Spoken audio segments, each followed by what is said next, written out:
আর এবার যে খবরের দিকে নজর রাখবো, মহিলাকে উত্ত্যক্ত করার প্রতিবাদ করায় বাড়িতে ভাঙচুরের ঘটনা। রক্তাক্ত হয়েছেন 6 জন। যুবককে ছাদ থেকে ফেলে দেওয়ার অভিযোগও সামনে আসছে।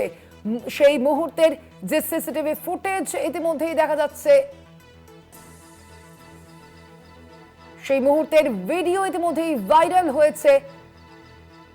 ভিডিও সত্যতা যদিও যাচাই করেনি কলকাতা টিভি, দেখাচ্ছে সেই ছবি আপনাদের সামনে।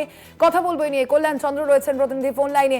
কল্যাণ, ঠিক কি কারণে এই ঘটনার সূত্রপাত, কি জানতে পারছো এখনো পর্যন্ত? এই ঘটনায় কি কোনো পদক্ষেপ নেওয়া হয়েছে প্রশাসনের তরফ থেকে?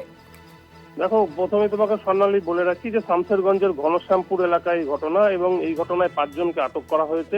তবে যেটা অভিযোগ, সেখানকার এক মহিলা, অর্থাৎ ঘনশ্যামপুর গ্রামের এক মহিলা, তার অভিযোগ যে তাকে অনেকদিন ধরেই উত্ত্যক্ত করে এলাকার এক যুবক, এবং সেই ঘটনায় তিনি শামসেরগঞ্জ থানায় অভিযোগ জানিয়েছিলেন।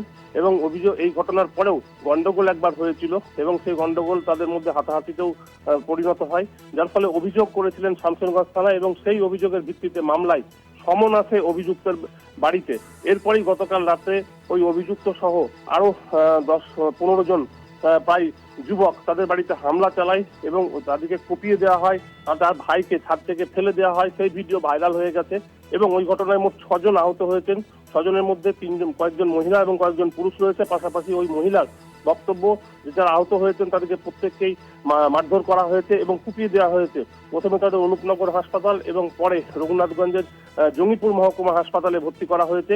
এই ঘটনায় 5 জনকে আটক করা হয়েছে। অভিযোগ উঠেছে স্থানীয় গোলাপ শেখ এবং ইব্রাহিম শেখের নেতৃত্বে 15-20 জনের দল ওই মহিলার বাড়িতে হামলা চালিয়েছে। ধন্যবাদ তোমায় আপাতত, কল্যাণ।